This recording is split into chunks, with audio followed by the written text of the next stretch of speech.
पाठ 1 भाषा और व्याकरण। आदि मानव आपस में बात करने के लिए कुछ जानने, पूछने अथवा समझने के लिए संकेतों का सहारा लेता था। धरती पर लकीरें बनाकर भी बात समझाई जाती थी, पर यह बहुत कठिन था। धीरे धीरे मुंह से कुछ ध्वनियां निकालकर वह बात समझाने की चेष्टा करने लगा। जैसे जैसे परिवर्तन हुआ, मानव मुंह से बोली जाने वाली ध्वनियों से पूरी तरह बात समझने लगा। फिर लेखन कला का विकास हुआ। यहीं से भाषा आरंभ हुई। अब हम अपने मन के भाव या विचार दूसरों पर बोलकर या लिखकर प्रकट करते हैं। इसे ही भाषा कहते हैं। वह साधन जिससे हम अपने मन के भाव या विचार दूसरों पर बोलकर या लिखकर प्रकट करते हैं, भाषा कहलाती है। भाषा के कई रूप हैं। बोलना, मौखिक, जिसमें मुंह से बोलकर बात समझाई जाती है। सुनना या बोलना भाषा का मौखिक रूप है। लिखना, लिखित, जिसमें लिखकर अपने विचार समझाए जाते हैं। संकेत, इशारों से समझाना। सांकेतिक भाषा। भाषा के प्रचलित केवल 2 रूप हैं। सांकेतिक भाषा को भाषा का रूप नहीं माना जाता। मौखिक भाषा, बोलना अर्थात मौखिक भाषा, यह भाषा का पहला रूप है। इसमें बोलकर अपनी बात कही जाती है और दूसरा उसे सुनकर समझता है। जैसे आपस में बातचीत करते 2 युवक, टेलीफोन पर बात करती लड़की, दूरदर्शन पर समाचार पढ़ती स्त्री, भाषण देता नेता, कक्षा में कविता पाठ करता बच्चा। पाठ 1 भाषा और व्याकरण। भाषा के कई रूप हैं। बोलना, मौखिक, जिसमें मुंह से बोलकर बात समझाई जाती है। सुनना या बोलना भाषा का मौखिक रूप है। लिखना, लिखित, जिसमें लिखकर अपने विचार समझाए जाते हैं। संकेत, इशारों से समझाना। सांकेतिक भाषा। भाषा के प्रचलित केवल 2 रूप हैं। सांकेतिक भाषा को भाषा का रूप नहीं माना जाता।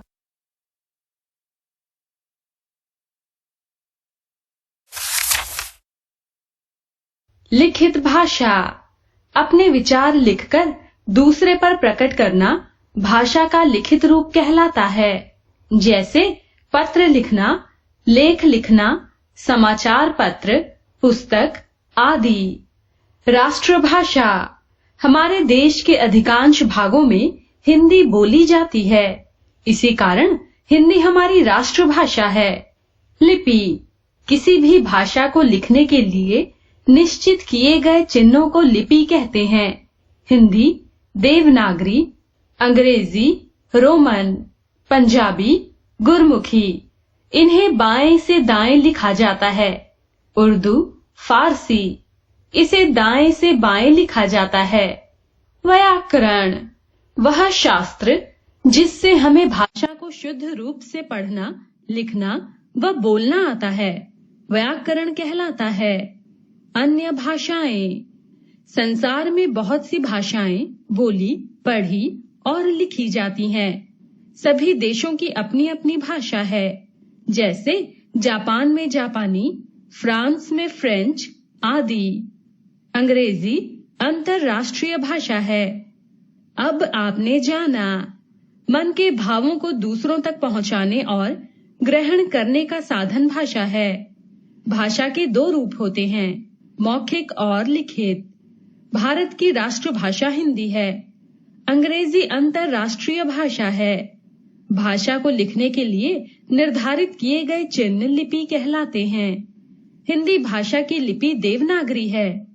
भाषा के शुद्ध रूप का ज्ञान कराने वाले सूत्र व्याकरण कहलाता है। हिंदी, संस्कृत, मराठी व नेपाली भाषा की लिपि देवनागरी है। उर्दू और अरबी की लिपि फारसी है। पंजाबी की गुरमुखी व अंग्रेजी की रोमन लिपि।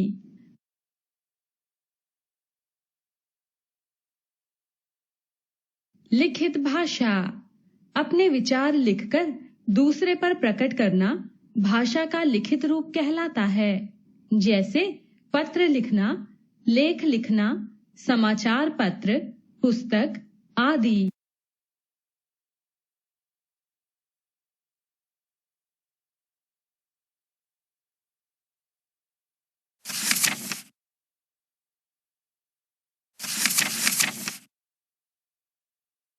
आओ अभ्यास करें। नीचे कुछ वाक्य लिखे हैं। सही के सामने सही और गलत के सामने गलत का चिन्ह लगाइए। नीचे बने चित्र देखिए और लिखिए कि ये भाषा का कौन सा रूप प्रकट कर रहे हैं। रिक्त स्थान को भरिए। भाषाओं का लिपियों से मिलान कीजिए। पाठ 2 वर्ण विचार। नीचे बने चित्र देखिए। शेर, टोपी, गुलाब, हिरण, आम। इन चित्रों का नाम लेते समय मुख से कुछ ध्वनियां निकलती हैं, जैसे शेर, श, ए, र, अ। ये ध्वनियां ही हिंदी भाषा में अक्षर या वर्ण कहलाती हैं। ये भाषा की सबसे छोटी इकाई होती है, जिनके और खंड नहीं किए जा सकते हैं। भाषा में प्रयुक्त ध्वनि जिनके और खंड नहीं किए जा सकते, उन्हें वर्ण या अक्षर कहते हैं। वर्णमाला। किसी भी भाषा में सभी ध्वनियों को लिखने के लिए जो चिन्ह निर्धारित होते हैं, उनके क्रमबद्ध समूह को वर्णमाला कहते हैं। हिंदी भाषा में 44 वर्ण है, 11 स्वर तथा 33 व्यंजन। वर्णों के प्रकार। हिंदी भाषा में वर्ण 2 प्रकार के होते हैं, स्वर, व्यंजन। पाठ 2 वर्ण विचार। नीचे बने चित्र देखिए। शेर, टोपी, गुलाब, हिरण, आम। इन चित्रों का नाम लेते समय मुख से कुछ ध्वनियां निकलती हैं, जैसे शेर, श, ए, र, अ। ये ध्वनियां ही हिंदी भाषा में अक्षर या वर्ण कहलाती हैं।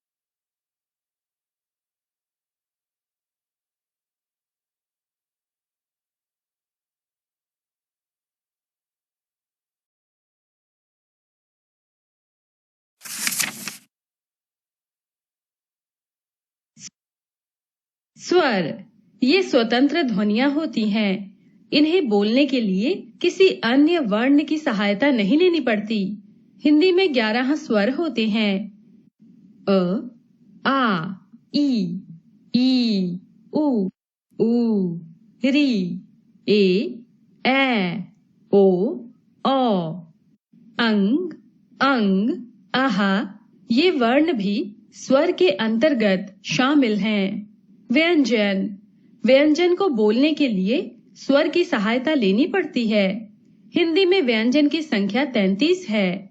क, ख, ग, घ, अंग। क वर्ग, च, छ, ज, झ, अय्या। च वर्ग, ट, ठ, ड, ढ, अण, अड़, अढ़। ट वर्ग, त, थ, द, ध, न।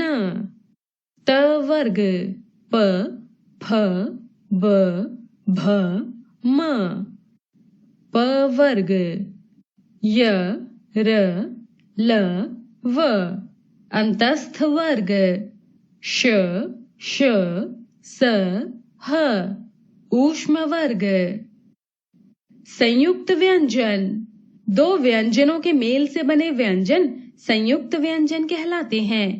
हिंदी भाषा में 4 संयुक्त व्यंजन हैं, अक्ष, त्र, ज्ञ तथा श्र।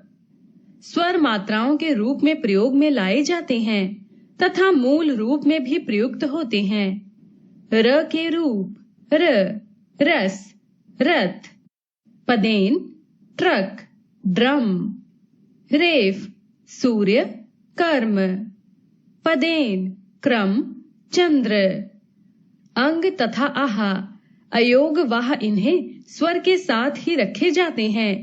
औ, ज, फ आगत ध्वनियां हैं जिन्हें दूसरी भाषाओं से लिया गया है। अंग, अय्या, अण, न, म पंचम वर्ण है। स्वर, स्वरों का उदाहरण स्वतंत्र रूप से किया जाता है। इनके उच्चारण में हवा बिना किसी रुकावट के मुख से बाहर निकलती है। स्वर संख्या में 11 होते हैं तथा 3 प्रकार के होते हैं। ह्रस्व, ये मूल स्वर कहलाते हैं। इनके उच्चारण में बहुत कम समय लगता है। ये संख्या में 4 हैं। अ, ई, उ और री। व्यंजन, व्यंजन को बोलने के लिए स्वर की सहायता लेनी पड़ती है। हिंदी में व्यंजन की संख्या 33 है। क, ख, ग, घ, अंग, क वर्ग, च, छ, ज, झ, अय्या, च वर्ग, ट, ठ, ड, ढ, अण, अड़, अढ़, ट वर्ग, त, थ, द, ध, न, त वर्ग, प, फ, ब, भ, म, प वर्ग, य, र, ल, व, अंतस्थ वर्ग, श, श, स, ह, ऊष्म वर्ग।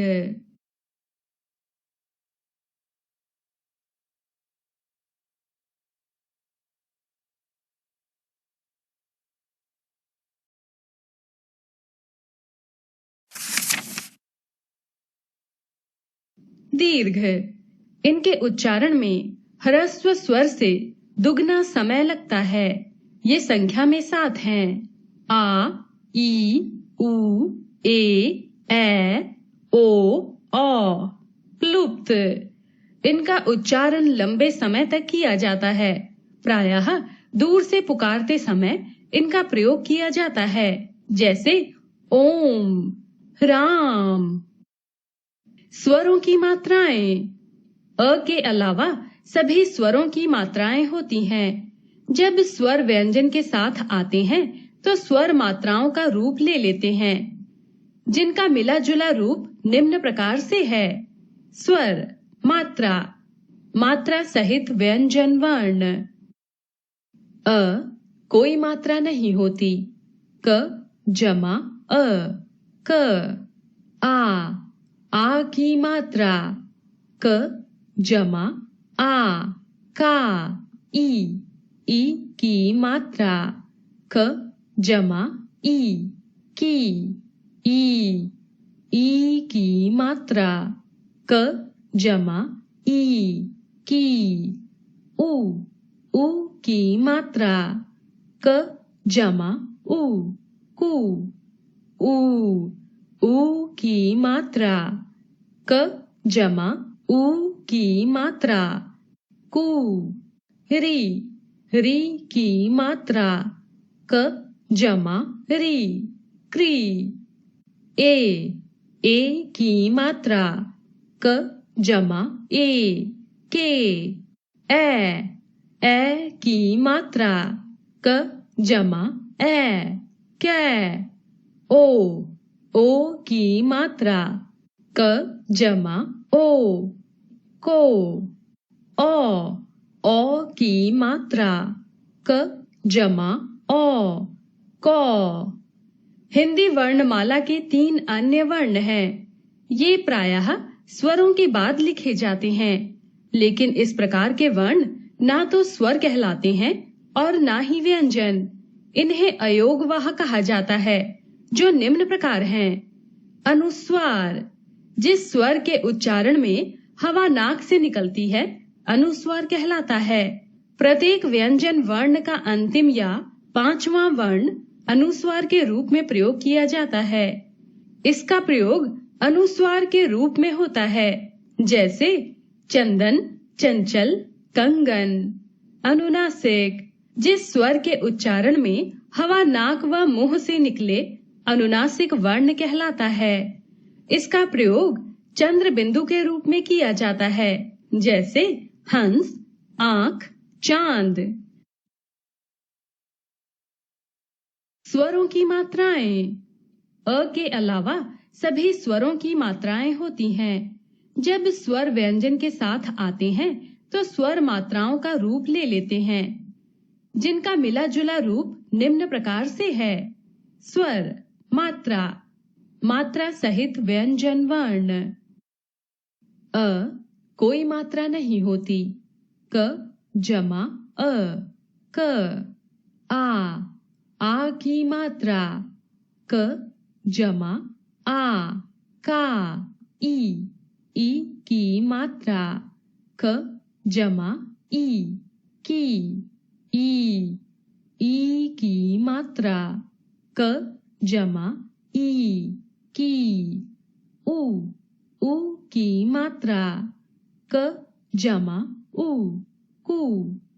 उ की मात्रा। क जमा उ की मात्रा, कु। री की मात्रा। क जमा री, क्री। ए की मात्रा। क जमा ए, के।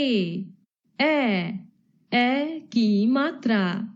क जमा ए, कै। ओ की मात्रा। क जमा ओ, को। ओ की मात्रा। क जमा ओ, कौ।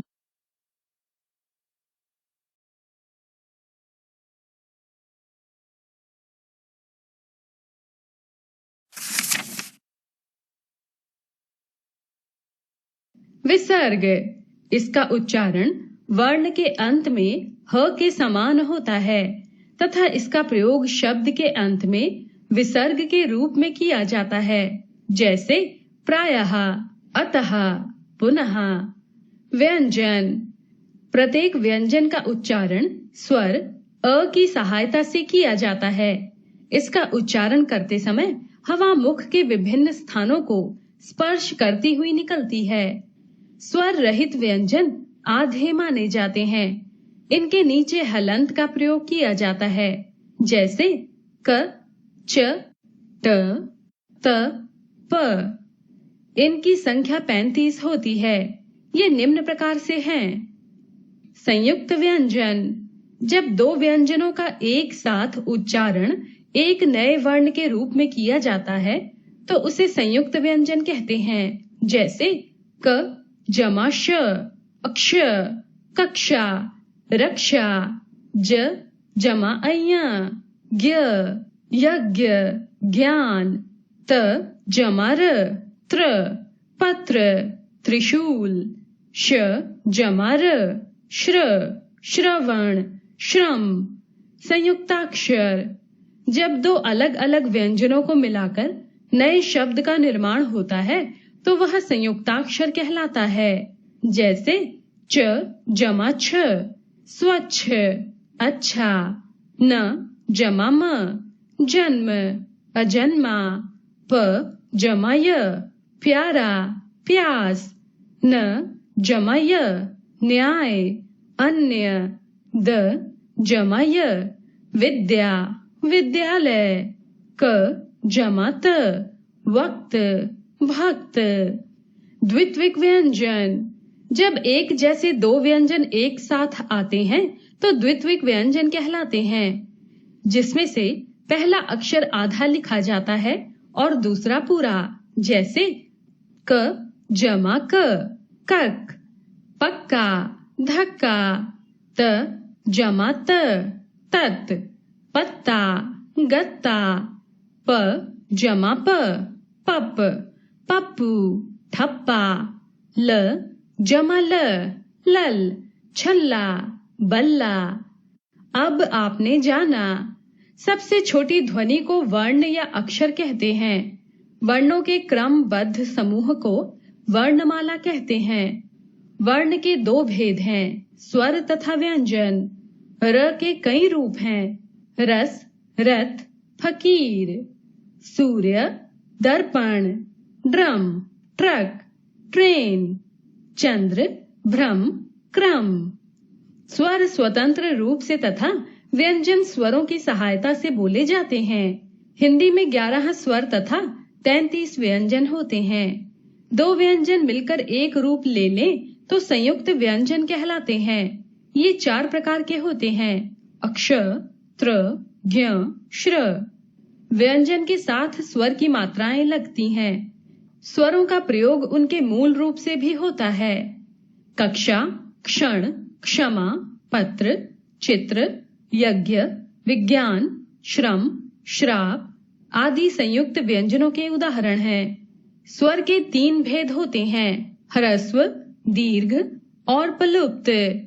व्यंजन 2 प्रकार के होते हैं, संयुक्त और द्वित्विक। शब्दों के वर्णों को तोड़ तोड़ कर लिखना वर्ण विच्छेद कहलाता है।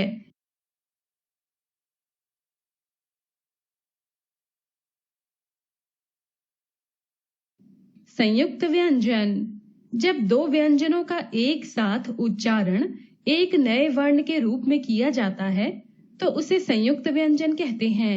जैसे क जमा श, अक्ष, कक्षा, रक्षा। ज जमा अय्या, ज्ञ, यज्ञ, ज्ञान। त जमा र, त्र, पत्र, त्रिशूल।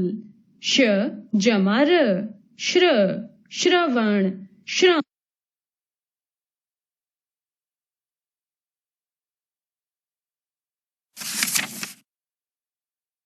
आओ अभ्यास करें। नीचे कुछ वाक्य लिखे हैं, सही के सामने सही और गलत के सामने गलत का चिन्ह लगाइए। निम्नलिखित वर्णों के मेल से शब्द बनाओ। संयुक्त व्यंजनों से बने 2-2 शब्द लिखिए। चित्र देखकर र के सही रूप का लिखित प्रयोग कीजिए।